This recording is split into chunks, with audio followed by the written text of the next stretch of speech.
All right. Hey, how's it, everybody? It is 5 p.m. West Coast time, 3 p.m. Hawaii time, 8 p.m. on the East Coast, 7 p.m. for our Central Time folk. I am Mad Statter. This is Chatter with Statter, and welcome to the show. All right. We're coming at you today, 1080p, live, yes indeedy. But for the people on Twitch, if that's too much, we've got the gear, so feel free to adjust your settings as needed. And for those of you who are catching the rerun on YouTube, well, I don't know if you'll need to adjust your settings, but they've got a little gear for you there too. Don't forget to like and subscribe. All right, we've got Gina in the house, excelente, and Rick coming in, reinforcing our 1080p coming at you live situation. Awesome. All right, so now that we've got a couple of you here, why don't we just get the party started?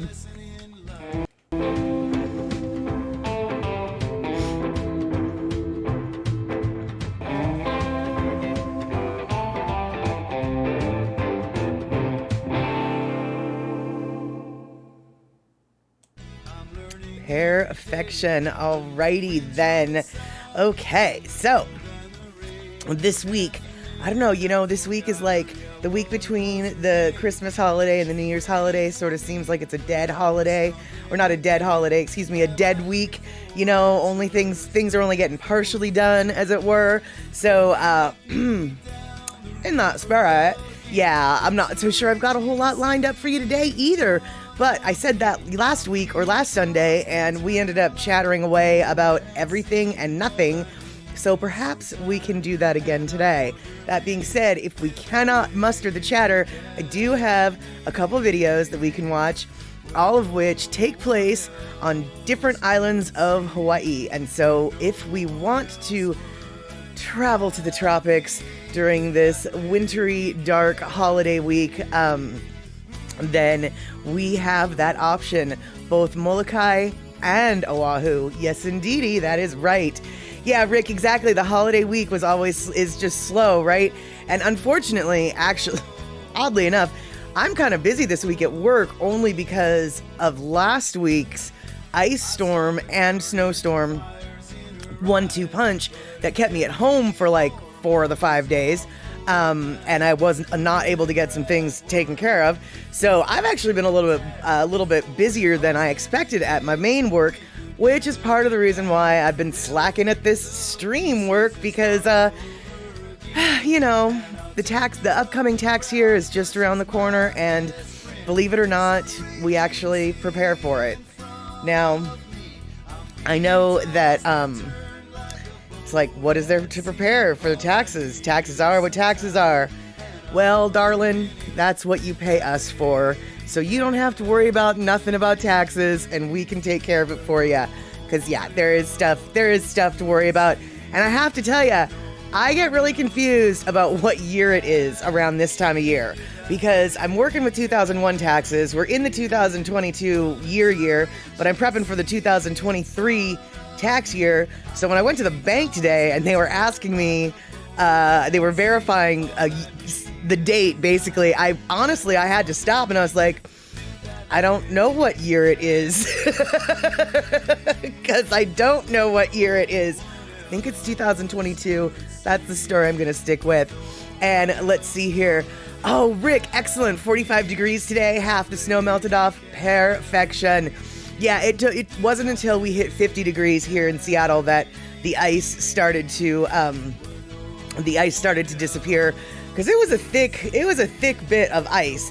Like, literally, people were ice skating down their streets, which is unheard of here. Well, it's not unheard of anymore, I guess, but it used to be unheard of. Hey, Belly Bear, good to see you.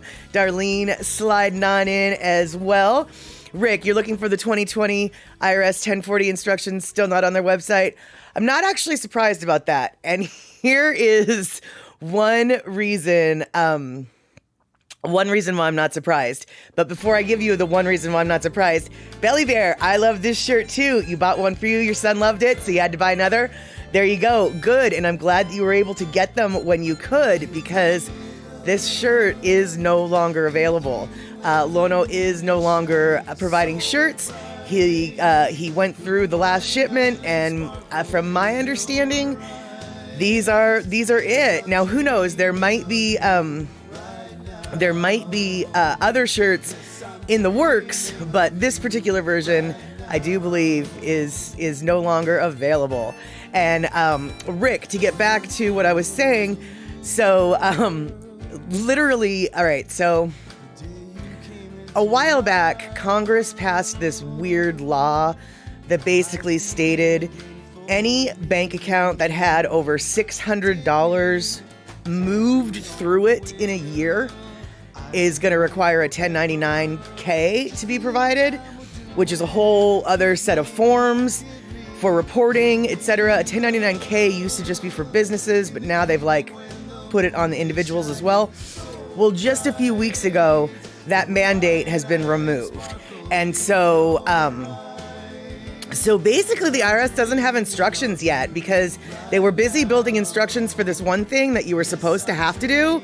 But now that you're supposed to not to have to do it, they have to figure out what they're doing instead. So, yeah.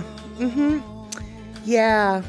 It's one of the reasons why the IRS doesn't have the instructions, because I don't think they've written them yet. Yeah, Rick, you're familiar with the 1099-K form. Right, was waived for just another year. And we're hoping that they're just going to get rid of that mandate because the reporting mandate of it, my boss was outlining it for me, and I was just like, no, I'm not going to do that. I laughed. I was like, I'm not telling you I'm not going to do my job, but no, I don't like what they want us to do.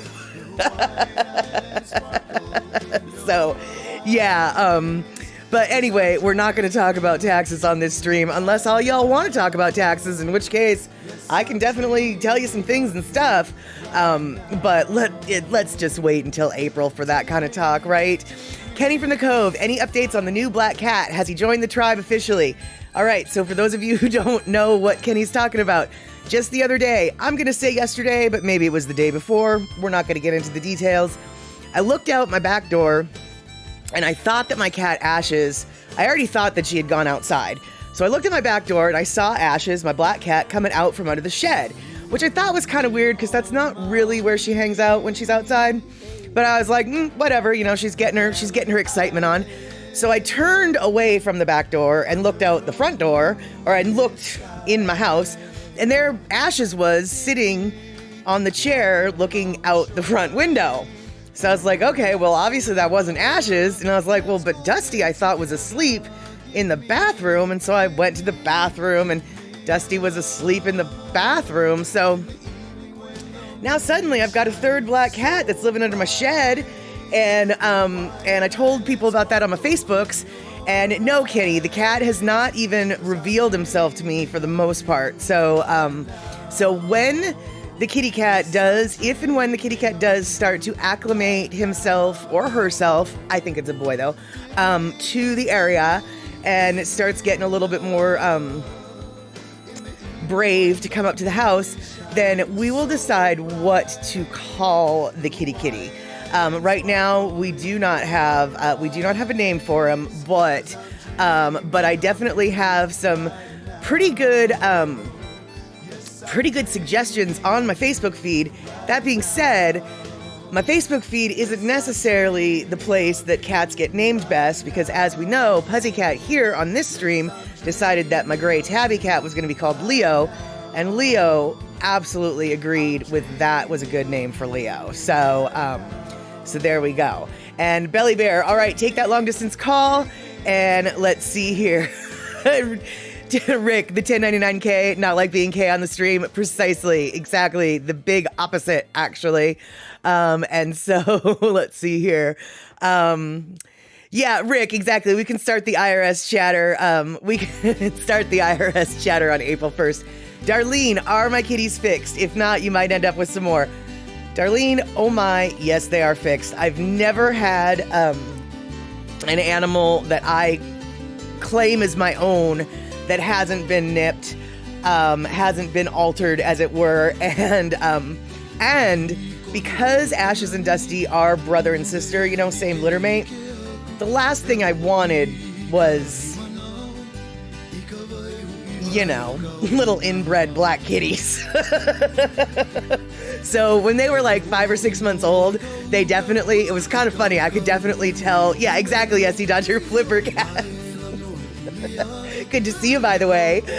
Yeah, just such a wrong image, but kind of true.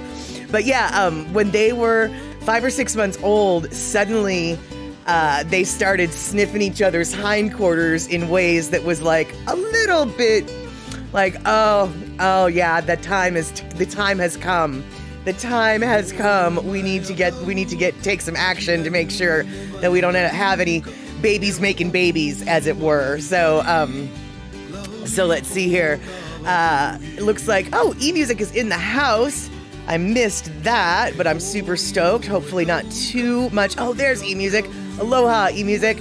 Hopefully not too much homework for you there, eMusic. And if you do have your homework, that's okay. I'm glad that you're here, at least B&K. And let's see here. Speaking of kitties, I've got one that's just out of reach. She always seems to know how to just stay out of the camera view. It's like she's got sensors or something. And let's see here.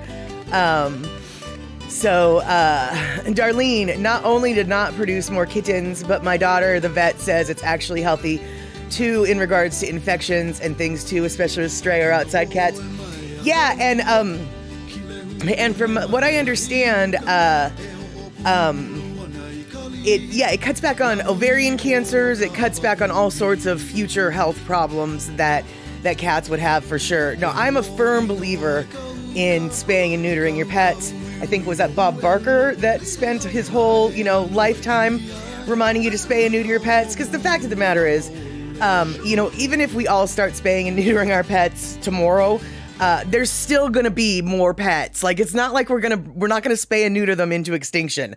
And so there always seems to be one or two that get missed, and all it takes is one or two to keep that population going. So, Gina, yes indeedy, how could you guess? That was Ash's. That was just there out of arm's reach. She has since jumped off the desk, but you got it. You guys, I must talk about my cats a little bit too much because you guys know exactly which one is what. Even though you can't see them, you can already tell by their behavior which one is what.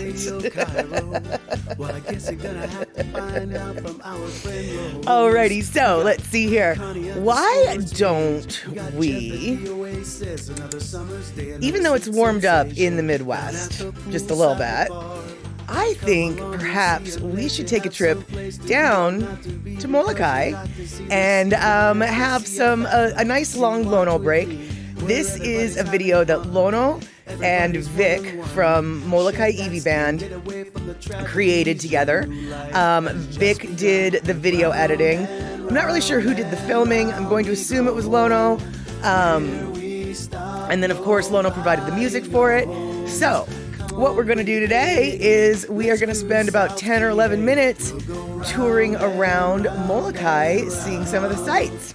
All right, so let's get started.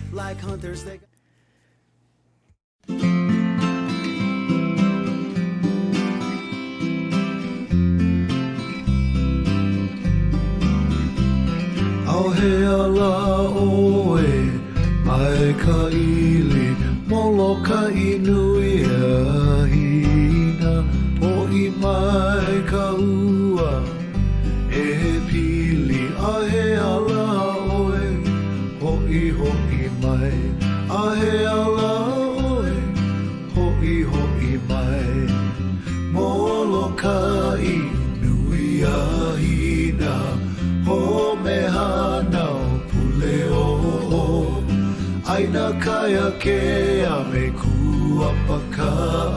Please, oh please, bring Hawaii Lona home.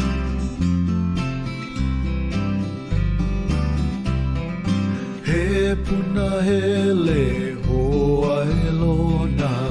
Aua na I ke kai. Paani anona ke ki atu wharf. He aloha no ka ili o Aukai. He aloha no ka ili o Aukai.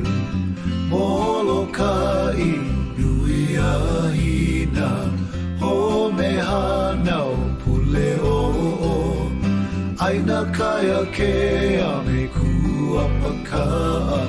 Please, oh please, bring Hawaii Lona home.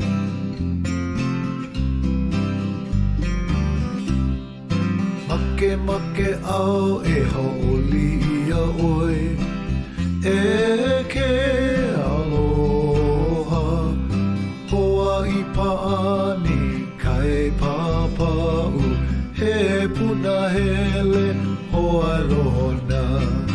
He puna hele hoa lona. Molokai nui ahina. Ho me hanau pule o. Aina kaya ke ame kuapaka'a. Please, oh please, bring Hawaii Lona home. Molokai nui ahina. Ho me hanau pule o. Aina kaya ke ame kuapaka'a. Please, oh please, bring Hawaii Lona home. Please, oh please, bring Hawaii Lona home. Please, oh please, bring Hawaii Lona home.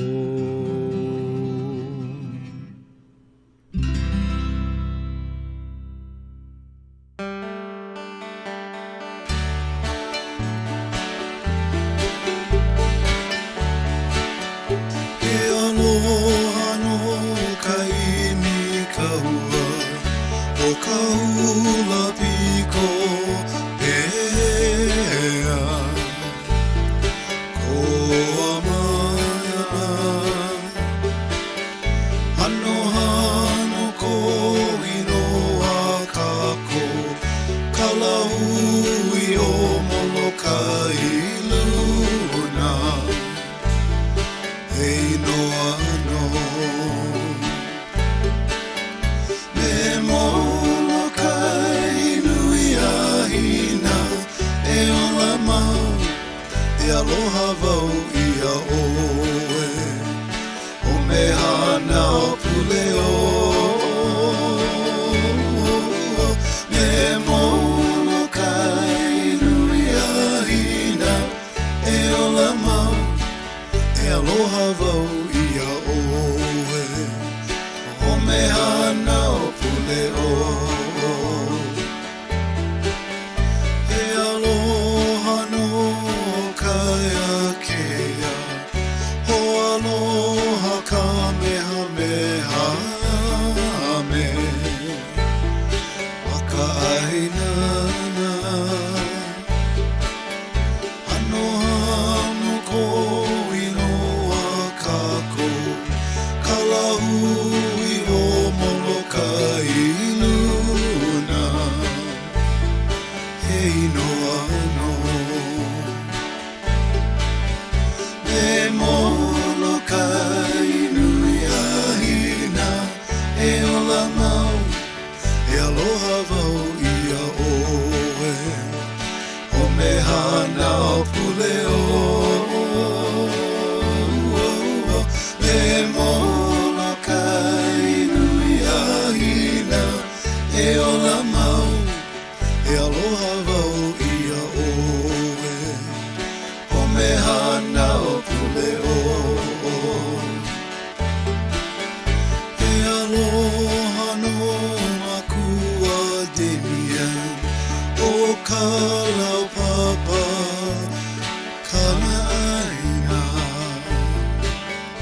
ke ia ano hano ko inoa kako ka lahui o Molokai luna. Hei no ano me Molokai nui ahina e ola mau e aloha wau ia oe o me hana o pule o. Me Molokai nui ahina e ola mau e aloha wau ia oe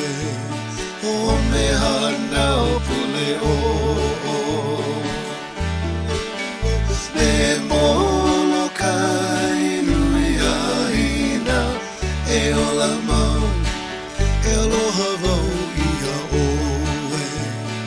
O me hana o pule o, he Molokai nui a ina, e ola mau, e aloha wau ia oe. O me hana o pule o, o me hana o pule o.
All right, there we go. It is a beautiful little island, Gina. You know, but I have to say, and I know this is all my issue. I think it's so weird when I see pine trees or, you know, conifer type trees in Hawaii, any of the islands. And I know there's native species of them that belong there. I get it. But I absolutely, I don't associate with that type of tree in the Hawaiian Islands, and so it just seems so weird, like at that airport where you had to go through that long line of them, you know, it's just like, but these aren't supposed to be here.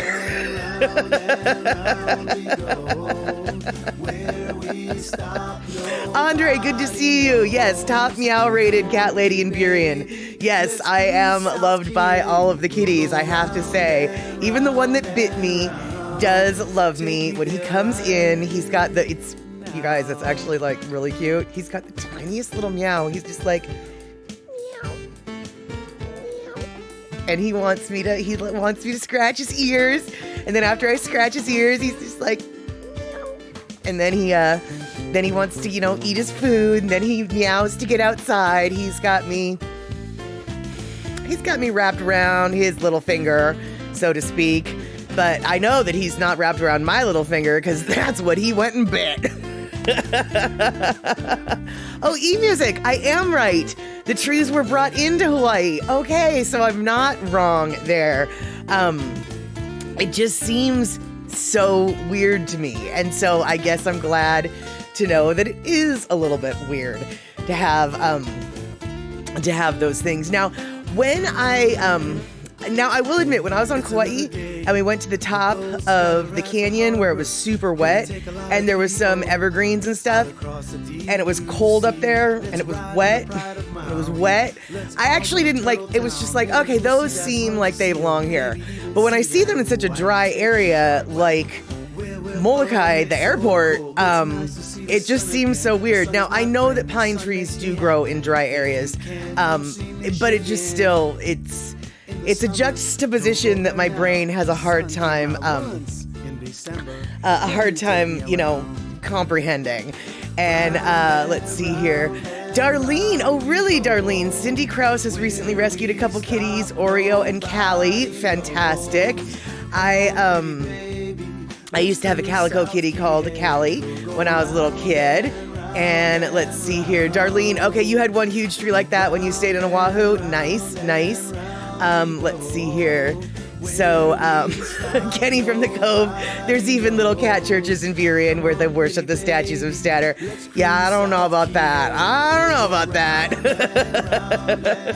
Okay, E-Music, right. The trees are windbreakers. Yeah, that makes sense. We use cottonwoods around here for that type of thing. Or else, I think they're cottonwoods. But you know what? I might be making that up. They might be poplars. But I'm going to call them cottonwoods. But they might be poplars. Either way. Let's see here. Andre, pine's okay, but if you saw a redwood in Hawaii, that would be weird to me. Yeah, that would be very weird. And Callie is calico, and I'll bet you Oreo is cute black and white. Of course they're cute black and white. And they're brother and sister. Oh, that is so awesome. You know, brother and sister kitties are definitely hit or miss with successes. Sometimes they end up hating each other. Luckily, though, Ashes and Dusty are still very bonded and very happy to be with one another. So they're going to remain together until they're not. And it sounds like Callie and Oreo are also very happy to be together. They're really good together. Excellent. All right, you guys, got any more kitty stories? Because we can talk about cats for a long, long time. And let's see here. Andre, we'll know if the cats are worshiping me if PBR six-packs are appearing at her back door and by the shed. Yeah, exactly. And let's see here. Kenny, at some intersections in the Seattle-Burien area, you'll see some feline disciples of Statter selling kibble pies. Oh, that is cute. That is very cute. I don't know if a kibble pie would work out really well, though. I would think more like a fancy feast. You know, you want the wet pie, you want the wet food in the middle, and then you've got your pie crust around it, right? You know, doesn't that make more sense? Like a meat pie, only for kittens. And and actually, you know, do you think cats would like that? Like, you know how there's super fancy dog bakeries? You know, we were talking about them last stream. Super fancy dog bakeries that, have the cookies that look like cookies, but they're actually for dogs. Well, cats, contrary to popular belief, cats actually do like bread. Not only do they like bread, I've had many cats where if you get like a bag of hot dog buns or hamburger buns, something about that sweet white bread that's, processed white bread food, they love it. And they will they will eat through the bag to get to one of those rolls. And I've had many cats do this. So I wonder if we made a little pie out of like a hot dog bun type stuff, the same kind of dough, and then put some little like fancy feast in the middle, and then they could have little hand pies. So the kittens could take off their mittens so they won't get them dirty and eat the hand pies.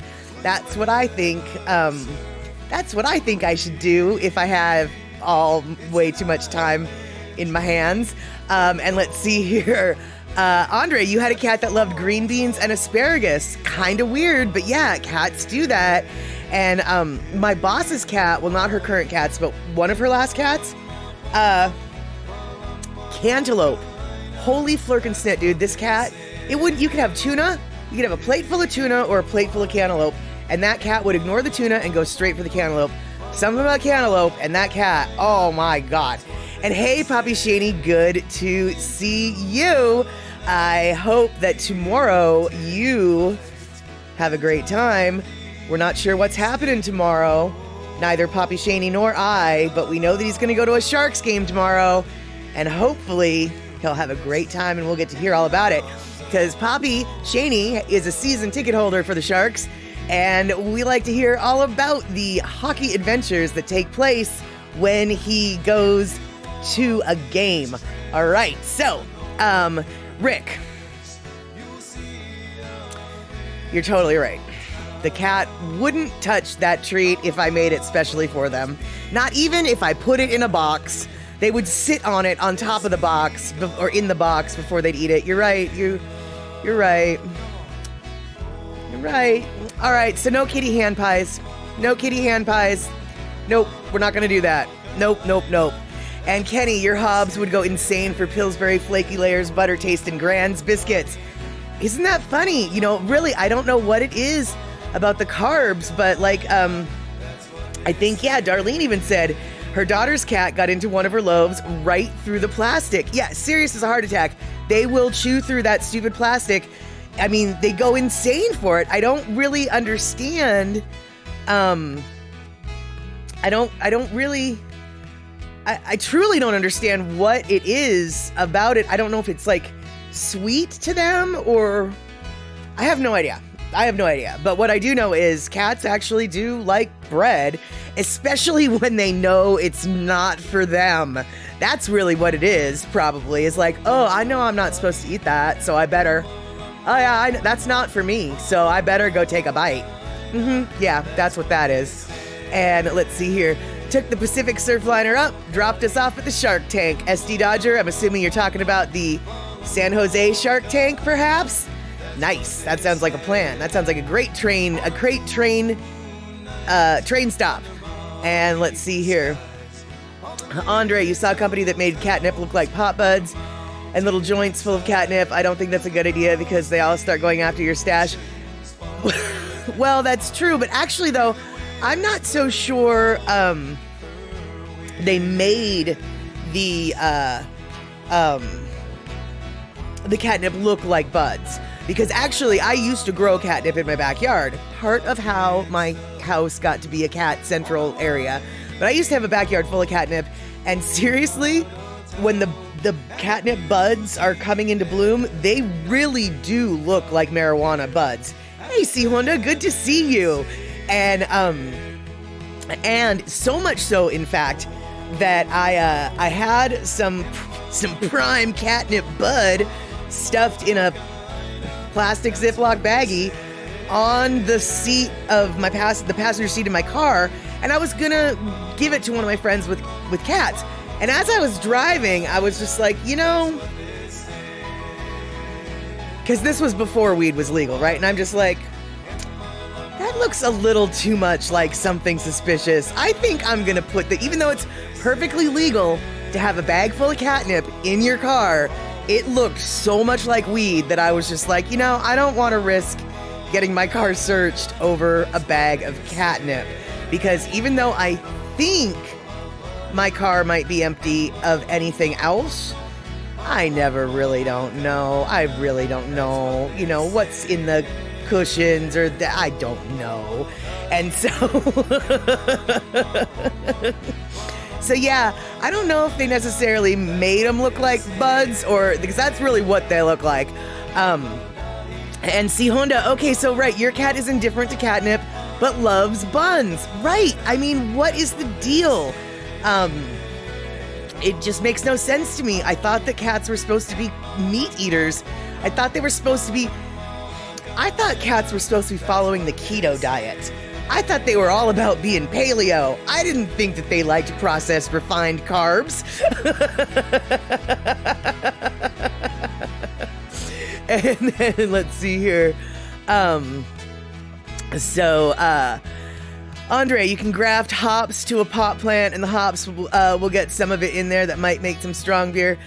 Perhaps THC is, after all, alcohol soluble, and hops really are used for the flavoring. So, yeah, and I think they're I think hops and cannabis are in the same family of plants. I used to know this stuff way more back in the day. And let's see here.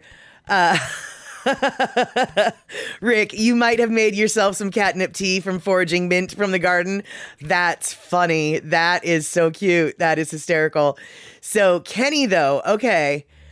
Hobbs didn't like the top or the bottom of the biscuit, but would get in my lap and put a paw on your plate until you gave him some shreds from the middle of the biscuit layer. Sneaky Bugga also stole a slice of brisket off your plate once. Hob liked brisket more than he liked tuna, and he loved tuna. Well, I have to say, Kenny, me and Hobbs have a little something in common, because I like tuna, but I like brisket better than tuna. And see, Honda, you know what? You might have mentioned it, but I don't remember it, so I'm really happy that you're telling us this story. And once again, it's the hot dog buns. Something about the stupid hot dog buns and the hamburger buns. I've mentioned before that my cat brought a bag of hot dog buns to my bedroom. Apparently, he couldn't open the bag up. Nice. Oh gosh, that is funny though. So let's see what. Oh yeah, Kenny. Okay, so your story actually reminded me of this time. So this was back before my cats now. I used to have a set of cats, a black cat and an orange cat, named Whiskey was the orange cat and Guinness was the black cat. And Guinness had this habit of standing up and, let's see here, how can I describe it? Okay, so he'd be sitting at my feet, and when he wanted attentions and pets, he would stand up on his hind legs and bop his front paws on the top of the desk and then sit back down. Sort of like, hey, I'm here. And so then I would reach down and give him ear scritches, and he was happy. Well, Guinness passed away. So it was just his brother Whiskey left. And Whiskey had never done that before. Well, one day I was eating, I want to say it was a Jack in the Box breakfast sandwich. It had egg, it had some kind of meat, we're going to say ham, and it was like on a hamburger bun or something like that. I don't remember exactly what it was, but what I can tell you is this. It was on my desk, and I heard, and out of the corner of my eye, saw Whiskey do what his brother did, which is stand up really quick, bap his feet on the desk for a hello, and then he sat back down. Well, I was like, that's kind of weird, but he picked up a habit of his brother's, so I went and I reached down and I gave him an ear scritch because he was just sitting there. So then when I was done with the ear scritch, I went to go take a bite of my sandwich. And I noticed that there was no egg in my sandwich. Like, the sandwich was still completely put together, but the egg was just gone. And so then I looked down on the floor, and Whiskey had been sitting on the egg when I gave him ear scritch, but as soon as he saw that I was done with that, he got off of the egg and started eating the egg that he had just stolen out of the sandwich. I still to this day don't really understand how he stole it out of the sandwich, but he just yoinked, I guess, one little thing. Yeah, he's just snatched the egg, boom, sort of like the tablecloth trick, where you leave the, exactly, Rick, like the magician with the tablecloth trick. All the plates stay in place, but you remove the tablecloth. That is exactly what that little flippin' orange kitty did. And honestly, how can you? I obviously I let him have the egg, and I actually felt like I was kind of proud of him. I mean, not that I want him stealing my food, but he did. He earned it. Like, that was he tricked me, he stole it, he tricked me, he hid it, and then he got his it was, I dare say it was one of the greatest heists that cat has ever pulled off. Right in front of God and everybody, he just stole that egg. Yep. But this was the same cat. He and Kenny from the Cove. Exactly. You can't get upset with a cat that has that much determination and skill. Exactly. Although I think it was maybe a little bit more luck than skill, but we will call it skill. But I think there's a little luck in there too. But he and Guinness both came from downtown Seattle. They were alley cats. So they were dumpster diving from the time they were little kittens. And so they loved to steal food. In fact, my next door neighbor or behind the fence neighbor told me once that my cats would sneak into his house. I still don't know how, and dumpster dive in his garbage can. So, don't know how that happened. Don't know how they got into his house, but I was just like, sorry, my cats loved to raid my neighbor's garbage. And speaking of raiders, see how I did that there? We've got Kayla and we've got Terry from Scotland. And who else is coming in on this raid? Pinnell, of course, coming in on the bus with Terry.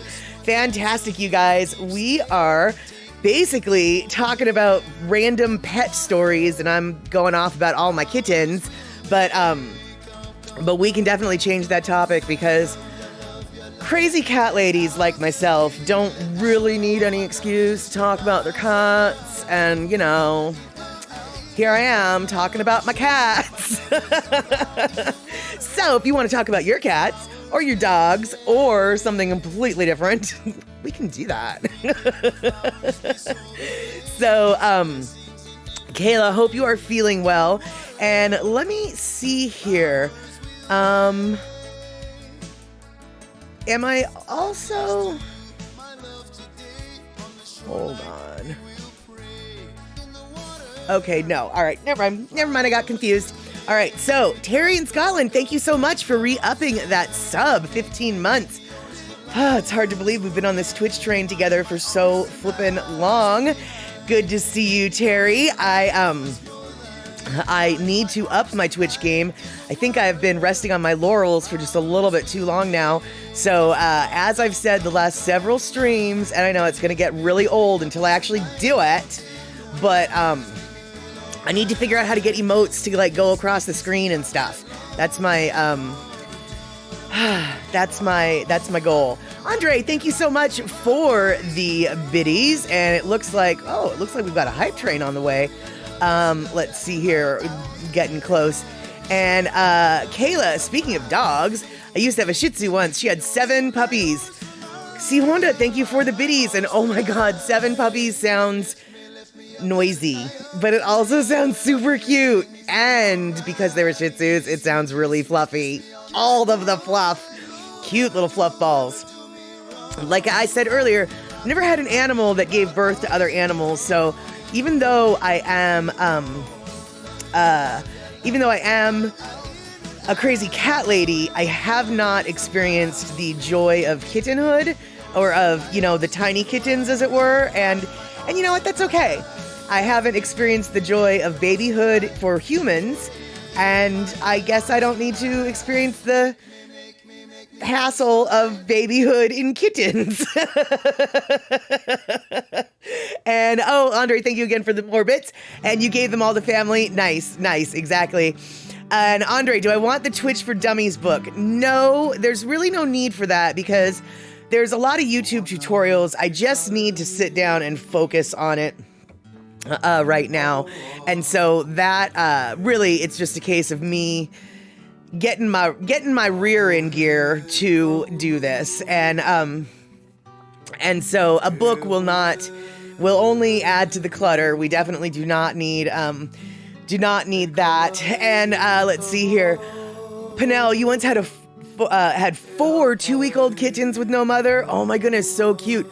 So much work though to feed them and everything, and so much work. Good for you for taking on that responsibility successfully.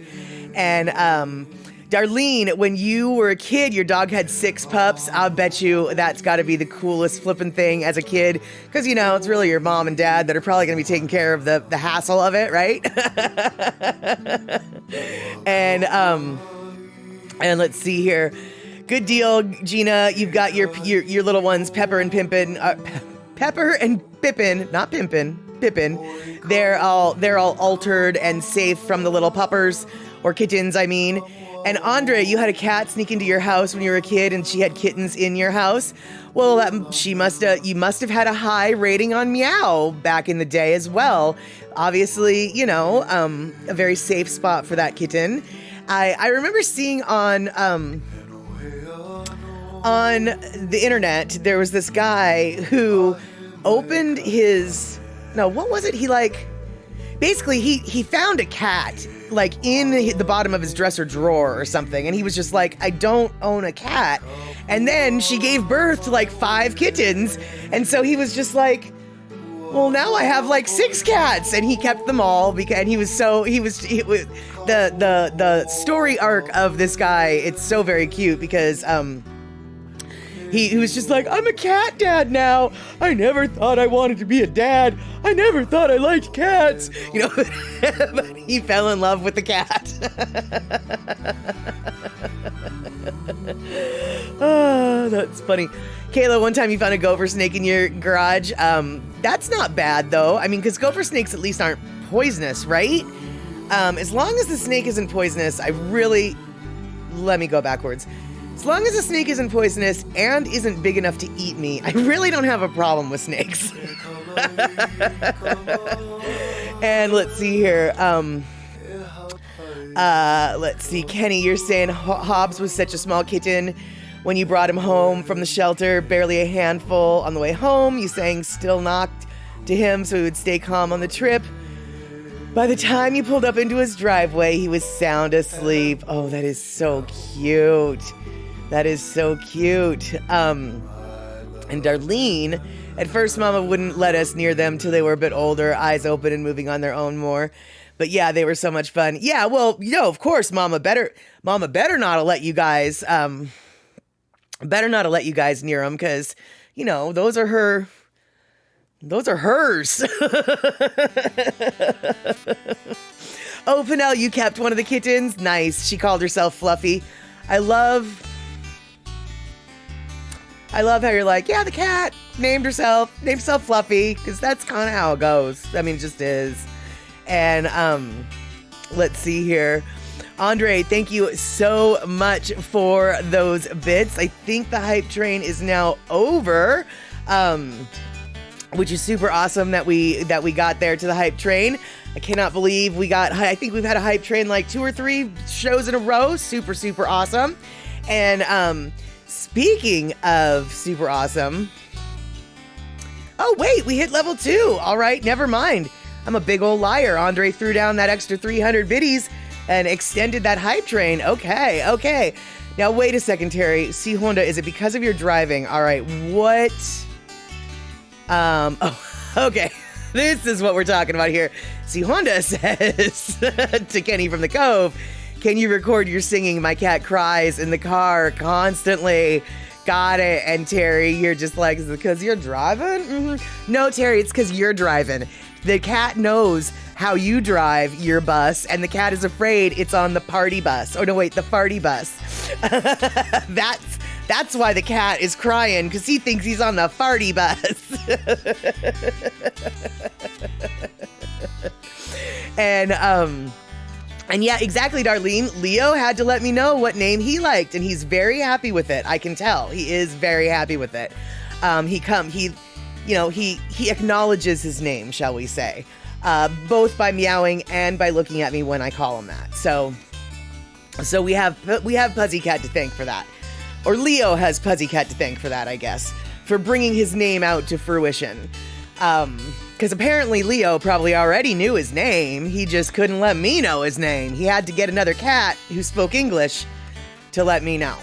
And Pippin loved his name. Awesome. There we go. Exactly. Yeah. Now, I don't know if my cats love their names, but they do know their names. And I got them both at the same time. So I had to make sure when I was trying to teach them their names that they understood that who was who and what was what. So whenever they were the super tiny kitties and they would try to run away from me, because they did for a while when I first got them, I would grab them and then I'd whisper in their ear, you know, like, your name is Ashes, I'm gonna call you Ashes. And then your name is Dusty, I'm gonna call you Dusty. So I whispered in their ear their names enough that they finally figured out who is who. And they definitely know who is who. Because if I call for one and the other one's there, the other one will just be like, you ain't talking to me, so I don't need to worry about that. Let's see here. And Kenny from the Cove, Hobbs would acknowledge Hobbs and Bub. That's how he became Bubcat. Nice, nice. And Kayla, Kono loves his name, and he turned 2 on December 20th. Nice. I hope you gave him good scritches. And and Andre, exactly, good plan. If you get another pet, it should be named Hilo. Exactly. Kona side and Lee Hilo side. You got it. So Kenny from the Cove, though, speaking of little little names and how he became Bubcat. Okay, so I don't I give my cats a little bit of nicknames every once in a while. But my old roommate, she was a nicknamer to end all nicknamers. And so my cat Whiskey, he was an orange cat. Well, we had a green collar for him, like a little stem, you know, so a little orange with green stem. And so so instead of calling him Whiskey, my roommate referred to him as Citrus Pete. And so Citrus Pete was Whiskey. And he knew that he was Citrus Pete. He knew. How he knew, I don't know. So Citrus Pete was Whiskey. And then Guinness was Snake Boat. But then Snake Boat eventually turned into Serpenticus. And so Serpenticus, Snake Boat, Guinness, all the same cat. And the reason why he got the name Snake Boat was because when he was a kitten, we had this picture of him, and like you could only see his head and like the top part of his body all the way over to his tail. So he looked like it looked like a little black snake with a cat head, but it also kind of looked like those, you know, Viking ships that have a head, you know, dragon's head or whatever along the boat. And so he was Snake Boat, and he knew he was Snake Boat. And then he also knew he was Serpenticus. And I think that he preferred Serpenticus, frankly, because it is a little bit more dignified than Snake Boat. But yeah, Citrus Pete, he knew. Animals absolutely are smart. They know when you're talking to them. And I'll tell you what, if you don't have confidence that they know what you're talking about, I don't care who it is. If it's a dog, if it's a cat, if it's an alpaca, if it's a horse, it doesn't matter. If the horse, if the dog, if the cat knows that you aren't sure they know what you're talking about, they'll act like they don't know what you're talking about. You have to be confident in your discussions with animals. And I know that this is like discussions with animals. Are you crazy? Yeah, I am a little bit crazy. We're not going to get into that. But seriously, like for instance, my sister lived with this family that had a min pin. It was a min pin, and it was a nightmare dog. It wouldn't listen to anyone. Apparently. I don't know. I only went over to their house once, didn't even go inside their house. And the dog comes rushing out, jumps on me, blah, blah, blah, blah, blah. And I just say to this dog that I have never seen before, down, sit, get back in there, blah, blah, whatever. I gave it like 3 different commands, and the dog did exactly what I said. And my sister was just like, what? How did you do that? And it was just like, well, what do you mean, how did I do that? I gave it commands. Like, she's like, no. That dog doesn't do anything for anyone. How did you get it to jump off of you? How did you get it to sit? How did you get it to go back in the house? And I was like, well, you saw what I did. But I was confident I was confident the dog knew what I was talking about, and the dog did know what I was talking about. And everybody else, they obviously acted like the dog didn't know what they were talking about, and so the dog got away with acting like it didn't know what anybody else talked about. It's just how that is. And Andre, what? You just learned that the name of the Hilo High School football team is called the Vikings. That's funny. Yeah, I can't really think of a more un-Hawaiian name for a team in Hawaii either. Let's see here. Terry, you just earned a conductor badge of the Philharmonic? I don't know. You tell me. I don't know. Is it a conductor of the Philharmonic, or is it a conductor for the bullet train? The bullet train that's going to turn into the party bus, or the party bus that's going to turn into the bullet train. I don't know. I'm not really familiar with these badges. I need to go look into these things. And let's see here. Darlene, your dogs were Pretzel, Sergeant Pepper, and Murphy, all short-haired, smooth dachshunds. You loved them. Okay, so Darlene, I'm just curious. I have a friend who has miniature dachshunds. And honestly, and I don't know if it's a miniature thing, I don't know if it's a dachshund thing, I don't know if it's a bad owner thing, but basically she has given up on trying to potty train them. And she's just like, they're so stubborn, they just blah, blah, blah, blah, blah. And so I'm just wondering, with as many dachshunds as you had, were they particularly stubborn? Were they hard to train? Were they hard to potty train? Did they have a mind of their own and they just like don't listen to you? Like, as my friend says, or is my friend just being a lazy dog owner? Because I kind of suspect one, but I've never had a dachshund. See, okay, Rick, that's what I thought. Yeah, that's an owner thing. And I see Honda. Precisely, horses can practically read your mind. Don't be insecure with them. Absolutely. Yeah, have trust in your steed and have trust in yourself so your steed has trust in you.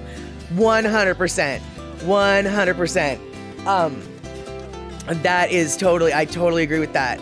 And Darlene, they're not mean. No, I never meant that they were mean. I've never experienced them being mean, but their potty habits are less than desirable, shall we say. But you do admit they can be pretty stubborn. Okay. And Rick coming in, they do have an independent streak, so they can be a challenge to train. Right. Okay, that makes sense. And let's see here. So Kenny, I'm just curious, what did kill the bear mean to your little one there? What did kill the bear? Like, oh, kill the bear, Hobbs. Was that to go after like your hand, or did he have a favorite toy? What's up with the bear? What kind of bear was he supposed to kill? And excuse me, that was a hiccup and a laugh all at once. Kenny from the Cove, cats can read your mind, but they often choose not to do anything about it. You know, I'd like to say you're wrong, but not sure I can say that you're wrong. And let's see here. Okay, so Hilo have the volcano name of the Vulcans, which, now I'm confused. Is Vulcan? I associate Vulcans with Star Trek. I understand that my association is possibly incomplete, but I associate Vulcans with Star Trek. Is Vulcan a volcano term? Is it a name for something volcanic? Because it's the VUL that's getting me, as opposed to the VOL. If it was VOL, Vulcans, well, then I'd be asking you what that word meant. But Vulcans, okay, you can't recall the exact name, but it's a reference to the volcano. Okay, I might have to look that up. That just got me confused and curious. Hold on.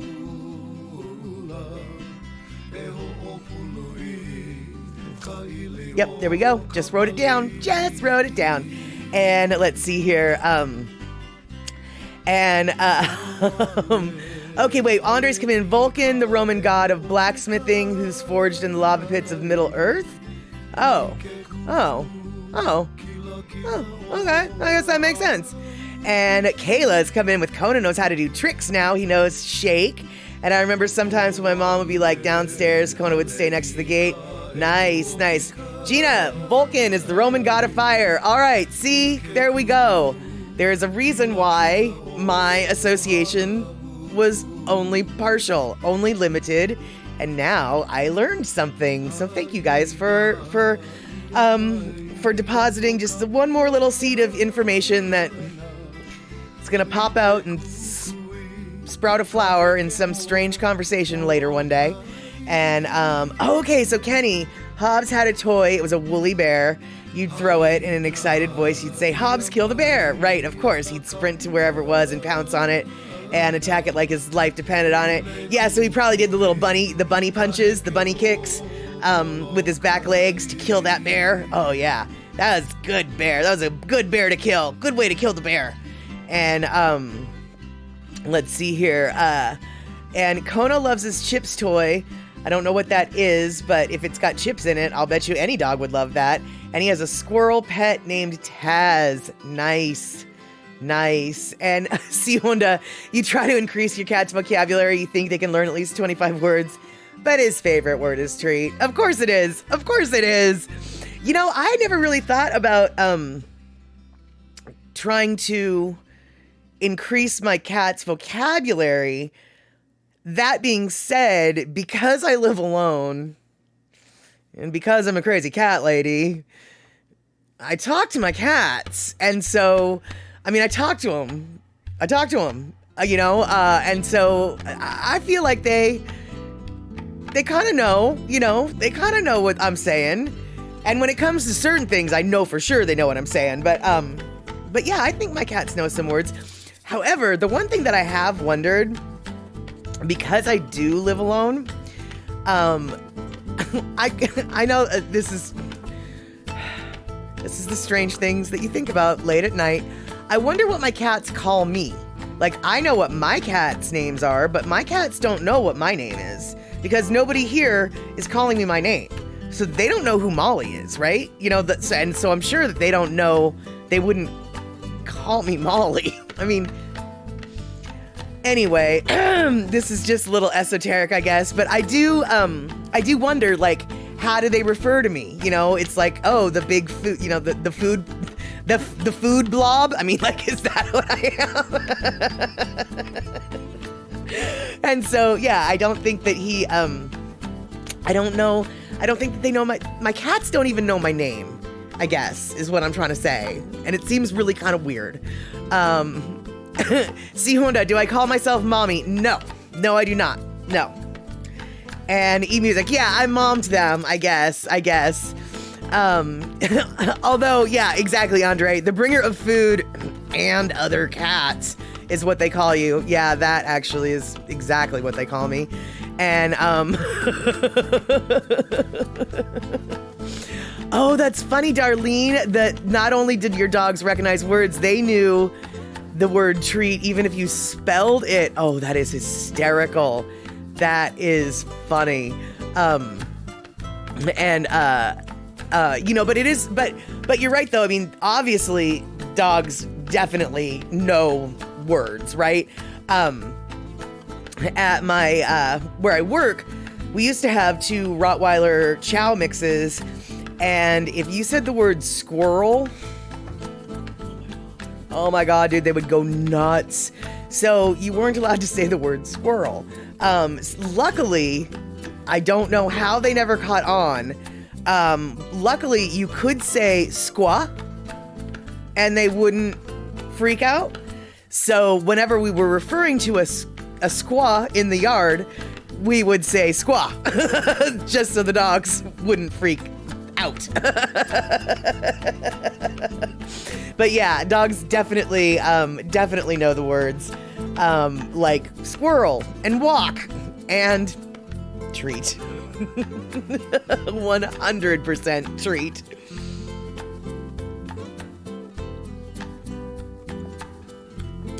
Kayla, you said squirrel, Tacona, and chemo.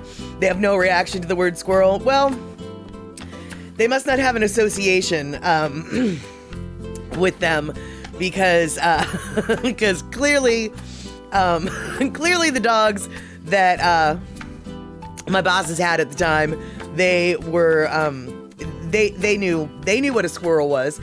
One time, and this was actually kind of funny. So one time, one of the dogs was out there off leash with my boss's husband, and a squirrel was above them on a power line, I guess, or something. Well, the squirrel lost its footing and literally like fell out of the sky and landed right in front of the dog. And the dog looked at it, and normally my boss's husband was like, oh, well, that squirrel's gonna be dead, because normally the dog would attack the squirrel. But the dog was so confused about how this squirrel just like appeared out of basically thin air as far as the dog was concerned, that they just stood there staring at each other for a little while until finally the squirrel was like, okay, I need to get the hell out of here. And so the squirrel took off. And then, of course, once the squirrel took off, the dog started to chase it. And then, the chase began. But the squirrel made it up a tree. It was a happy ending. The squirrel lived. No big deal. But the look on the squirrel's face and the look on the dog's face, apparently, according to my boss's husband, was just priceless, because they were both shocked and stunned at what they were both looking at in front of them. And let's see here. See, Honda, you have a few people who think you're bonkers when you say that your cat calls me Cheatin or Cheddin. I'm not sure. It's a derivative of your name. Apologies for mispronouncing that. But I don't think you're bonkers. I think you know your kitties. I don't think you're bonkers at all. And Pinnell, Tareen probably calls you that big dumb idiot. Yeah, I kind of feel like my cats might have a similar idea sometimes, especially when that big dumb idiot is letting another cat in to eat our food. I bet you that's when they really think that about me. Mm-hmm. Yeah. And let's see here. And Mala, your sister's Boston Terrier, will give you fist bumps for treats. And yes, you do have to say the T word instead of treats around her. Exactly. Although I'm kind of surprised that she hasn't learned the association with the T word phrase instead of treats, because because that's how they learn, right? Is, you say that word and then they end up with a treat. Well, suddenly that phrase, and then I end up with a treat. I feel like a dog could make that association, don't you think? So fingers crossed, Kenny, that that Mala, your sister's dog, might stay stupid. And I'm not saying that she's stupid. I just, doesn't make the connection there. And Terry in Scotland, there was a border collie named Chaser on the 60 Minutes who knew over 1,000 words. Yeah, now I feel like I've seen that. I feel like I might have seen a clip of that story. Terry, now is that the dog that is he the dog that presses buttons for different things? Or is he the dog that's just like, go get your circle toy, and then he goes and gets the circle toy out of a pile of like 5,000 toys? I can't remember which one that is. But yeah, Pinnell, border collies are super smart. In fact, actually, you're asking for a huge handful of trouble if you don't keep your border collie. If you have a border collie and you don't give him a job, if you don't keep him stimulated and, give him something to do, give him something to learn, blah, blah, blah, you're going to end up with a house that's probably wrecked, a very anxious dog, Yeah, border collies are, frankly, they're too smart and too energetic for my own good. You definitely need to be the right type of person to have a flippin' border collie. And okay, he is the dog who knows the name of objects. Got it. And, see, Honda, your cat comes bounding to the window if you say kitty cat or bird. And if you say bug, he looks on the floor searching. Oh, yes, that's so awesome. That is so flippin' awesome. And let's see here. Rick, there's just no question. Everyone with a pet is just second in their eyes. Yep, there you go. And so, oh, excuse me, I've got the hiccups. So, okay, Kayla, it's funny. Kona and Chemo love eating. So what's funny is this: whenever like Chemo wants to play with a toy, my sister would have to hold Kona, so Kona would be mad, and then they would have to share the food. Well, that sounds exactly like two dogs. That's exactly it. And Pinnell, but they find cats hard to herd. Our family one tried though. Not at all surprised, actually. Not one flippin' bit surprised that, well, that's their job, right? It's just like, well, clearly these animals are out of control. I need to contain them, says that collie dog. And the cats are like, the flying fork, you do need to contain me. I don't think so.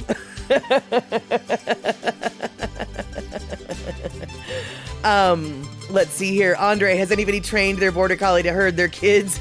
That would be a useful skill to have and dog to have around your kids. Well, I don't know about a border collie, but I do know that, like, back in the day, pit bulls were considered the babysitters, because they would, I wouldn't really call them herd the kids, but yeah, they would keep an eye on the kids. They would, if the mom and dad had to go work in the field or go do whatever and, leave the kids alone, the pit bulls would actually, they were the babysitters of the children. Hey, Praytik, good to see you. How are you doing? I hope that you are on the ground right now, not flying over wherever. So I'm doing pretty good here up in Seattle, no longer under a sheet of ice, and that's always good. You're in Australia now. Okay, cool. Wow, interesting. I don't know. I'm sure you know this. But up here in the, in the United States, we have got a serious problem with our airlines right now. I think Southwest just canceled their company for the most part because they're confused, basically. So I hope you're not caught up in any of that mess. And I'm sure that Southwest doesn't fly to Australia. So I'm thinking that you're probably immune from that mess, but yeah, it's kind of a mess apparently, and it's just Southwest, and yeah, they've mixed up big time. I have a couple friends who had to put off their Christmas dinner until a couple days after Christmas because of their kids who were flying on Southwest. It was just like, well, I guess we're not gonna, flight's been canceled, I guess we're not gonna be there. So let's see here. All right, what's Kenny saying? So your ex-girlfriend's Cocker Spaniel, Mally, understand who's a pretty girl, good scritches and treats. She's the only dog I ever cooked breakfast for or bought a Whataburger for. You and Mally had a deep connection. Oh, that is sweet. That is very sweet. Yeah, exactly, Kenny. Lately, Southwest doesn't fly anywhere. Exactly. Yeah, actually, from Pradik, I can't remember how to say that. I'm not sure it was just because of air traffic control. Gina from Southwest is having huge problems right now for a multitude of reasons, it sounds like. First off, there might be some air traffic issues, but one of the issues that apparently they're having is their They're scheduling for their employees. Their system is so arcane and behind the times that that when one flight, like, you've got a flight that requires, 3 stewardesses on it, or stewards, whatever, we're going to call them stewardesses. Okay. So you've got a flight that requires 3 stewardesses, and that flight starts out of Seattle and then goes to LA. So now if that flight from Seattle to LA has been canceled, that means those stewardesses are still in Seattle, not in LA. And so Los Angeles, thank you, Gina, flight attendants. So they're not, the flight attendants now aren't in Los Angeles to catch the next flight that they were supposed to catch. And they have to manually update that. Well, once one domino gets screwed up and then it affects the rest of the line, and then you have too many of them that are having that, they literally, they just basically lost track. They long story short is they lost track of where their employees were. And when you don't know where your employees are, you can't assign them to a flight to get to someplace else. So basically, all the employees are having to contact Southwest Airlines, just like, I'm in Denver. You sent me to Denver. Don't you remember Denver? And so, they have to manually update everything. And okay, so you fly mostly celebrity jets and helicopters. Good deal. Okay, so yeah, you generally are going to be out of that kerfuffle by a long shot. Nice. Sounds like a good gig to have. And let's see here, Kenny from the Cove. You think that Southwest does their scheduling with an abacus and a pencil? I don't know, dude. Honestly, I feel like the abacus might be right, but I was under the impression that they carve stuff in stone still. Like, I think some of the Southwest airports are using this newfangled thing called papyrus. It's out of Egypt. It's a piece of paper. They call it papyrus. Yeah. Southwest definitely. And so let's see here. Darlene, out of all the flights that were canceled with the storm, 2/3 of them were Southwest over any of the other airlines. Right, exactly. And so Andre, they canceled the Southwestern flights, but the baggage kept going. Oh God, that sucks. So you have to, and then suitcases everywhere. I mean, good Lord, I really, you hear about travel nightmares like that, and it just makes me want to stay home.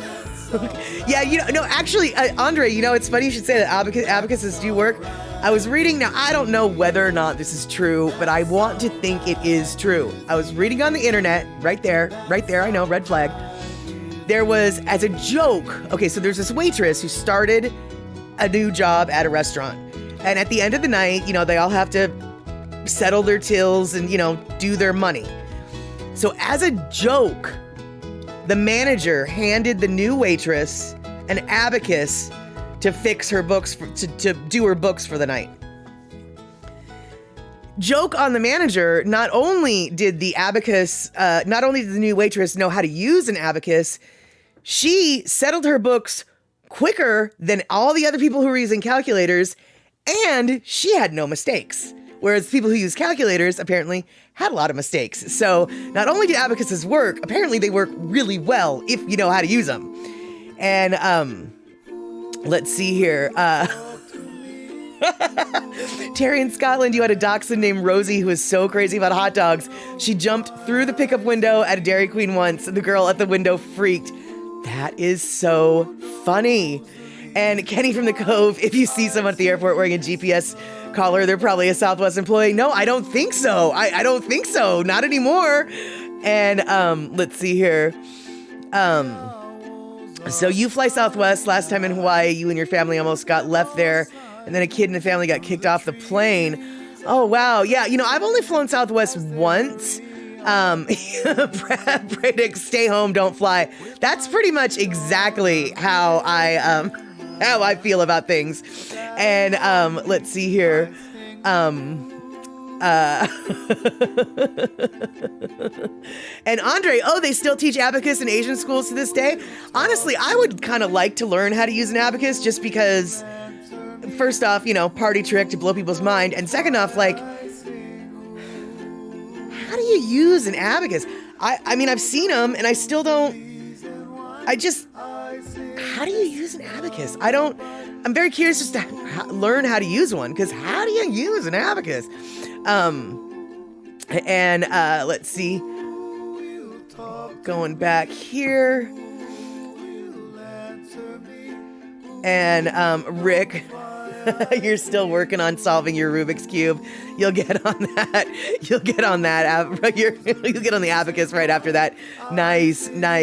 Yeah, Pinnell, exactly. Maybe I'm lucky too, Portafly. Yeah, that's basically kind of how I feel about it. It's just like, well, these are worries for people with more money than I have right now, so. Kayla, you thought an abacus was a toy. Well, I mean, for the way you know how to use it and the way I know how to use it, it is a toy. But no, actually, it's a Chinese calculator, for lack of a better word. But it's better than a calculator if you know how to use it. And let's see here, Andre coming in. Abacus has been widely used in many schools as an external agent introduced to improve the accuracy and speed of mathematics calculations. Studies have shown that abacus not only increases the ability of children in performing mathematic calculations, but also develops the overall cognitive skills. That is fantastic, but I still don't know how to use one. And Kenny from the Cove, the way you do Rubik's Cubes, yeah, me too. I'll just peel the sticker off.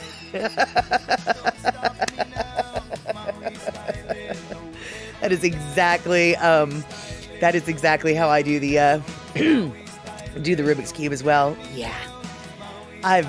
Those people who can do Rubik's Cubes is in like 2 seconds confuse the flying fork out of me.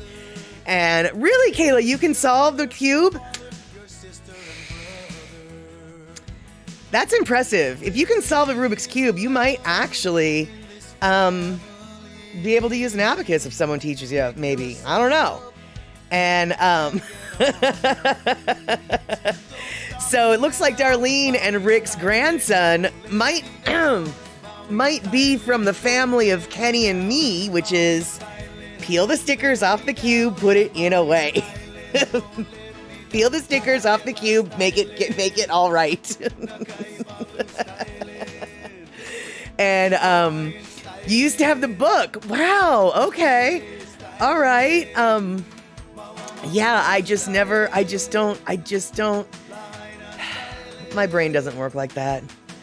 And Andre, you saw on TV a girl that makes art with Rubik's cubes, with solved cubes. Man, it was crazy. Yeah, it's amazing. Kayla, you have like multiple cubes? Okay, wow. Carl in Arkansas, you and me both, my friend. My brain just doesn't work. Yeah, I've been there, done that.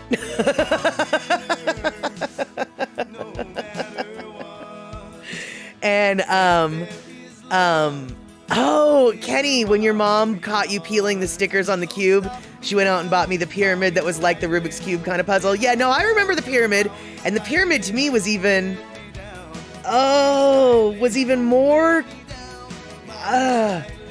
No, the pyramid one to me. So Kenny, okay, well, wait, the pyramid one, the stickers didn't come off, did they? Is that why your mom bought it? Because the pyramid one's not any easier, is it? I don't think it's easier. I guess Kayla would know, probably, because it looks like she's got a bunch of cubes, and I'm going to assume that when she says she's got a bunch of cubes, she might mean she's got a bunch of different shapes of the Rubik's Cube. Of course, I'm assuming that. And so it was punishment. God, I'm gonna get you a new toy to punish you. Interesting. But I am curious, for those of you who do know, because I don't know, is the triangular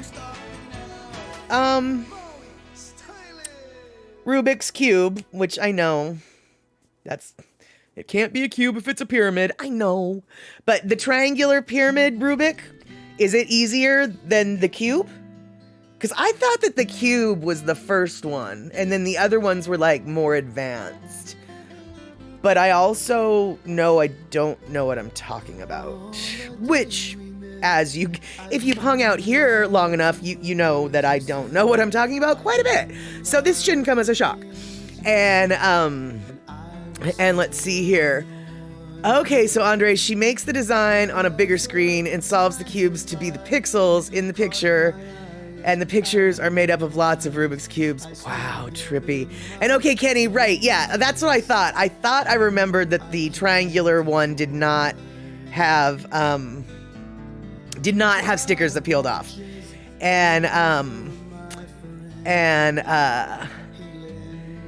Right, yeah, it's the Pyraminx is what I'm talking about, but I want to know, is it easier to solve than the cube, is what I'm trying to say. And let's see here.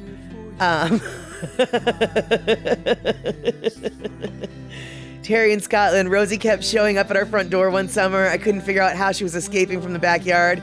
She found some plywood. Hold on. She found some plywood covering a space in the foundation and was crawling under the house to the other side. Oh, that's so cute.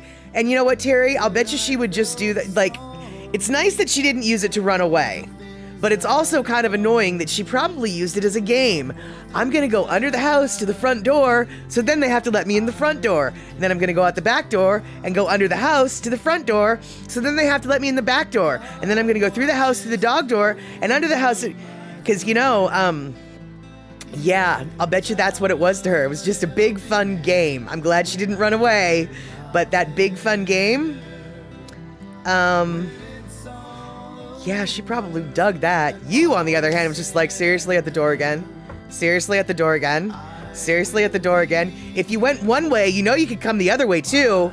If you went one way, you know you could come the other way, too.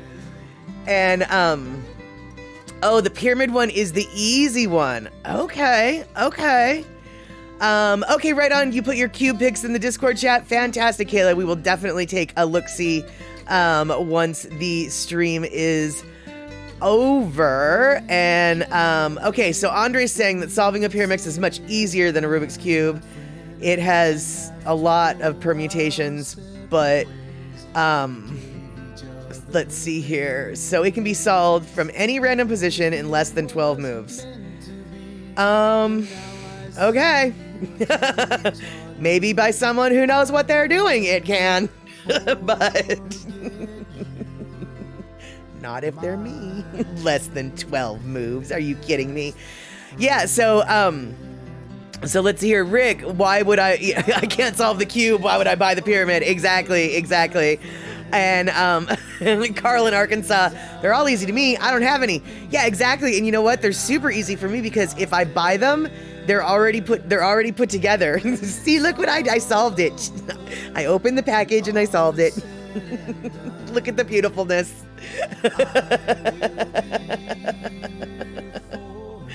And so, okay, Kayla, it looks like you guys might want to, one day, Kayla, you might need to have your own little Twitch stream and tell us all about the Rubik's tricks, because it looks like Rick, Carl, and I and Kenny are pretty useless when it comes to that type of thing. And let's see here. Pinnell could not do the cube, but you're good at math. Awesome. And let's see here. Kenny from the Cove, when your mom found out you like chess, she bought me the 3-level 3D chess set. I didn't even know that they... What? I always thought that the phrase three-dimensional chess was literally like a figure of speech. I didn't know they actually made those. All right.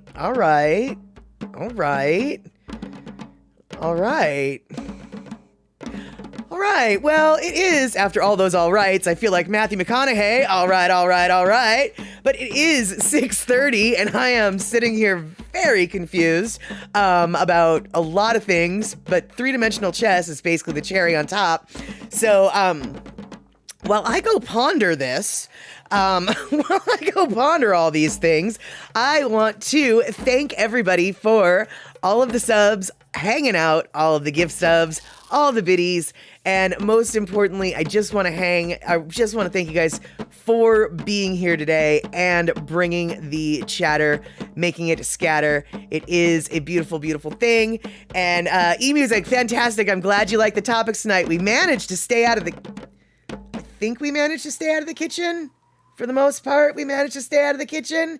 Oh, we did talk about cat pot pies, so that's a little iffy, but still, we mostly managed to stay out of the kitchen. So, we are going to see each other, hopefully, on Saturday. Saturday, 6 p.m. West Coast time, we're going to watch a PBS documentary. It's about an hour and 10 minutes long. It's going to be on Keola Beamer's mom, Nona Beamer. We're going to have a little YouTube video, a couple YouTube videos before that movie to familiarize yourself with her son's music. And then we are going to watch that documentary. So hopefully I get to see you guys on Saturday. And if I don't get to see you guys on Saturday, hopefully we can hang out again on Sunday, Chatter with Statter, 5 p.m. West Coast time, 3 p.m. Hawaii time, 8 p.m. on the East Coast, and 7 p.m. for the Central Time folk. All right, you guys. I'll catch you later. You take care. Enjoy the evening.